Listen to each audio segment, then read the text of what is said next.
আসসালামু আলাইকুম প্রিয় ইউটিউব বন্ধুরা, তোমরা সকলে কেমন আছো? আশা করি ভালো আছো। তো আমিও ভালো আছি। তো আজকে তোমাদের সঙ্গে ভিন্ন ধর্মী একটা রেসিপি শেয়ার করব। তো এই জন্য আমার লাগবে বুটের ডাউল। তো আমি আজকে কি রান্না করব তোমরা অবশ্য বুঝতে পারছো।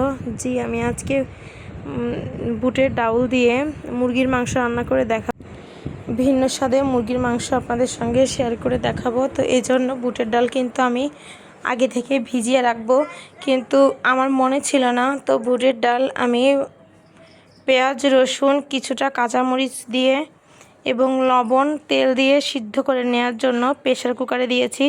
এতে খুব তাড়াতাড়ি সিদ্ধ হয়ে যাবে এবং রান্নাটাও কিন্তু আমার তাড়াতাড়ি হয়ে যাবে। তো এই যে দেখুন, বুটের ডাল দিয়ে মুরগির মাংস রান্না করার জন্য আমি কিন্তু মুরগির মাংসটা নিয়ে নিয়েছি এবং আদা রসুন পেঁয়াজ এলাচ দারচিনি সব কিন্তু বাটা মশলা করে নিয়েছি। তো এই রান্নাটার জন্য প্রথমে আমাকে গরম তেলের ভেতরে কড়াইয়ে তেলটা দিয়ে গরম হওয়া পর্যন্ত অপেক্ষা করে এর ভিতরে কিছুটা গোটা গরম মশলা দেব।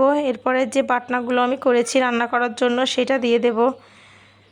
তো রান্নাটা আমি আমার জীবনে প্রথম করলাম। তো খেয়ে তো মাশাআল্লাহ খুব ভালো লাগলো, আপনাদেরও অবশ্যই ভালো লাগবে। তো এভাবে বাড়িতে অবশ্যই রান্না করে দেখবেন, খেতে কিন্তু খুব স্বাদ হবে। তো বন্ধুরা, যারা আমার চ্যানেলে এখনও নতুন আছো, চ্যানেলটা সাবস্ক্রাইব করনি এবং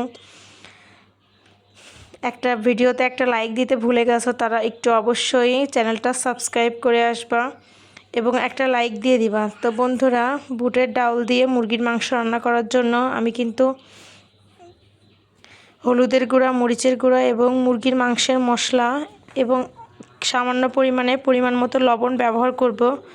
তো যে দেখো, সবটা দিয়ে মশলা কিন্তু খুব সুন্দরভাবে কষাইতে হবে। মশলাটা কষানো হয়ে গেলে আমি মুরগির মাংস পরিষ্কার করে ধুয়ে রেখেছিলাম, তো সেই মুরগির মাংসটা আমি দিয়ে দেব। তো মুরগির মাংস অনেকে অনেকভাবে খেয়ে থাকো, এটা কিন্তু দেশি মুরগি না, এটা ব্রয়লার মুরগির মাংস। তো তোমরা কিন্তু বাড়িতে একটু অবশ্যই চেষ্টা করবা। মুরগির মাংসটা ভালো করে কষাতে হবে। মাংসটা কিন্তু আমি কষানোর পরে কিন্তু এই ডাউলটা দিয়ে দেব। তো দেখি সিদ্ধ করা ডাউলটা কিন্তু সিদ্ধ হয়ে গেছে। এরপরে দেখব কি অবস্থা। তো বন্ধুরা, ঢাকনাটা খুলে দেখব আমার ডাউলটা সিদ্ধ হয়েছে কিনা। তো ঢাকনা খুলে দেখব বুটের ডাউলটা সিদ্ধ হয়েছে কিনা। তো বন্ধুরা দেখো, আমার কিন্তু ডাউলটা অলমোস্ট সিদ্ধ হয়ে গেছে।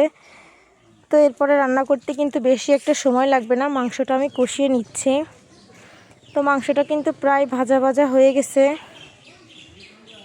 তো বন্ধুরা, এরকম নতুন নতুন ভিডিও পেতে অবশ্যই চ্যানেলটা সাবস্ক্রাইব করে রাখবা এবং বেল আইকনটা বাজিয়ে রাখবা, যাতে আমি ভিডিও দেওয়ার সঙ্গে সঙ্গে তোমাদের কাছে পৌঁছে যায়। এবং অবশ্যই ভিডিওতে লাইক দিয়ে ভিডিওটা দেখা শুরু করো। তো যে দেখো, আমি কিন্তু মাটির চুলায় রান্না করি। তোমরা যারা আমার রেগুলার ভিডিও দেখো তারা কিন্তু জানো। তো দেখো, মাংসটা কিন্তু অনেক সুন্দর করে ভাজা হয়ে যাচ্ছে। তো এর মধ্যে আমি আলাদা করে কোনো পানি দিব না, মাংসটা ভাজা হতে হতে সিদ্ধ হয়ে যাবে। তো এরপরে দেখো, আমি এই সিদ্ধ ডাউলটা কিন্তু মাংসটার ভিতরে দিয়ে দেব। তো দেখো, ডাউলটা কিন্তু মাশাআল্লাহ অনেক সুন্দর করে সিদ্ধ হয়ে গেছে। তো প্রেসার কুকারে দিয়েছি বলেই কিন্তু খুব দ্রুত এবং সুন্দরভাবে সিদ্ধ হয়েছে। তো আমি মাংসের মধ্যে সম্পূর্ণ বুটের ডাউলটা ঢেলে দিব।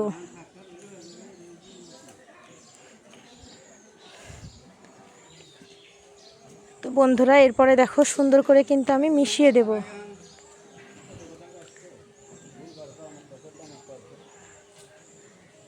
তো আমি ভালো করে ডাউলটা দিয়ে মাংসটা ভালো করে কষিয়ে দেব। তো এর মধ্যে সামান্য পরিমাণে পানি অ্যাড করব আমি, এবং এই একই পানিতে কিন্তু আমার যতটুকু ঝোলের পানি থাকবে ততটুকুই কাভার হয়ে যাবে। তো মাটির চুলায় রান্না করি, এজন্য অনেক ধোয়া হয়। তো তোমরা সবাই ক্ষমার দৃষ্টিতে দেখো। তো যে দেখো, আমার কিন্তু রান্নাটা প্রায় শেষ হয়ে এসছে এবং সুন্দর একটা গন্ধ ছড়াচ্ছে। তো মাশাআল্লাহ, খেতেও কিন্তু অনেক সুস্বাদু হবে। তো বাড়িতে তোমরা কিন্তু অবশ্যই চেষ্টা করবে এরকম বুটের ডাল দিয়ে মুরগির মাংস ছাড়াও যে কোনো মাংস রান্না করা যায়, গরুর মাংস হোক বা খাসির মাংস হোক, তোমরা এভাবে রান্না করতে পারো বাড়িতে। তো যে দেখো রান্নাটা কিন্তু প্রায় হয়ে এসেছে, আর সামান্য একটু পরিমাণে পানি দিব এবং পানিটা কিন্তু ফুটে সামান্য একটু ঝোলটা কমে গেলেই কিন্তু আমার রান্নাটা হয়ে যাবে।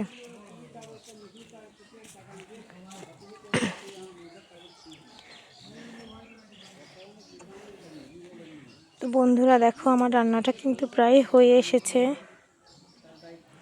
আর অল্প কিছুক্ষণের মধ্যে আমি নামিয়ে নিব।